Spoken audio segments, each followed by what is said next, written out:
Alright, so I finally got the back end panel of the cabinet finished and made.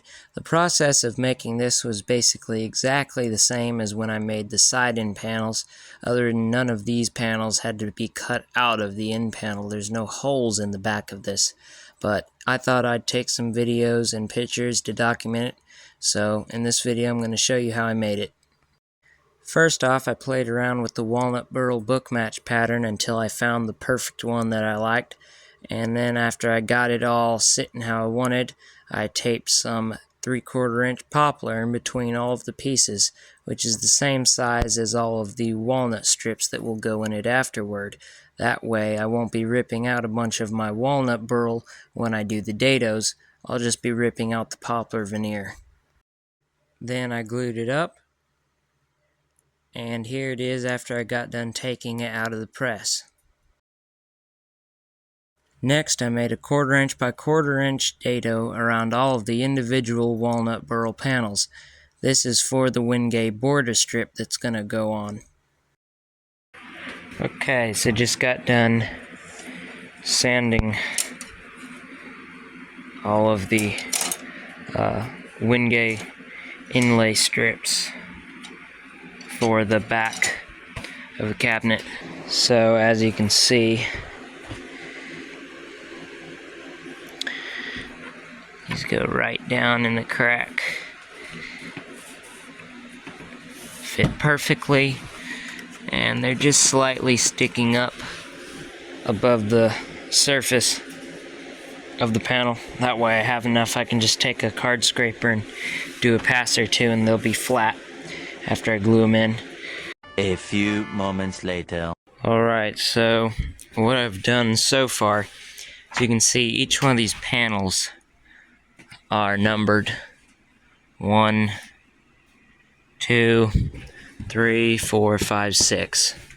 So then what I do is I wrap around each panel with the Wingate, and I cut the miters to perfectly fit.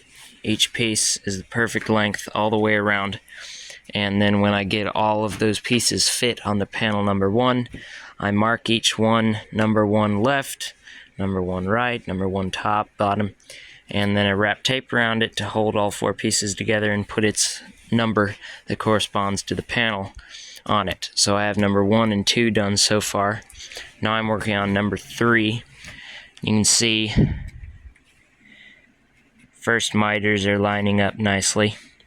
And last time I did this on the end panels, I cut all of the Wingate with the chop saw, which has this giant 12-inch blade on it, which makes it very hard to cut those tiny pieces. You have to put a backer board behind it, a board in front of it, and a board on top of it to keep the Wingate from blowing up when you cut it. So I've made a miter block with this saw here. It's just a cheap, like $12 dovetail saw we got, but it has a very thin kerf on it. And that just goes in the crack like that and cuts a perfect miter.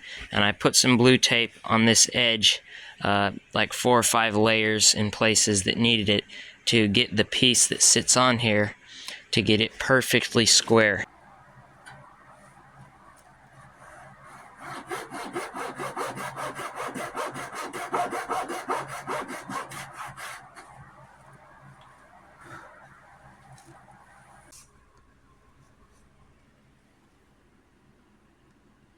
And now that they're all fitting,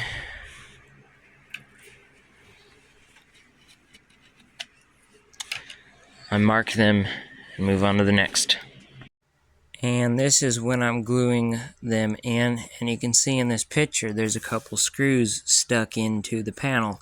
Well, those screws are put in the crack on the outside where the dado blade cutting the 3/4 inch dado will remove any mess ups that the screw causes in the corner of the Wingate. But when I put those in, they force the Wingate to stay tight to the panel all the way around, because there were some spots that the Wingate kind of is bowed and it wants to bow all out away from the panel, leaving a gap. Well, I learned my lesson on the last ones. I had to fill a bunch of gaps. I didn't want to have to fill any gaps on this one, so I made sure to make sure that all the wingay is very tight around all of the panels before I let the glue set. And that's what these screws are helping to achieve. And here's a couple pictures after all of the wingay is glued in and sanded down a little bit. And then comes the 3/4 inch dado for all of the walnut inlaid pieces that serve as the rails. And after I glued them in and sanded them, the cabinet back was done.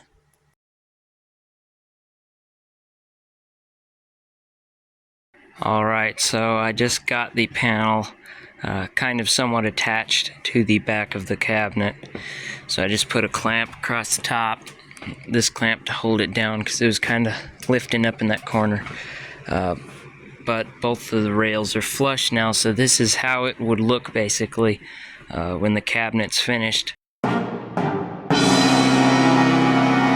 Obviously there is still sander scratches that I have to sand out of this, but I just glued these all in, and then I ran it one pass through the drum sander, and that got everything perfectly flat.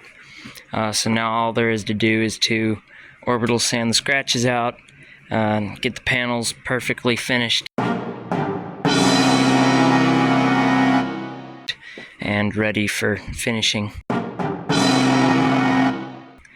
And then the whole back will be finished.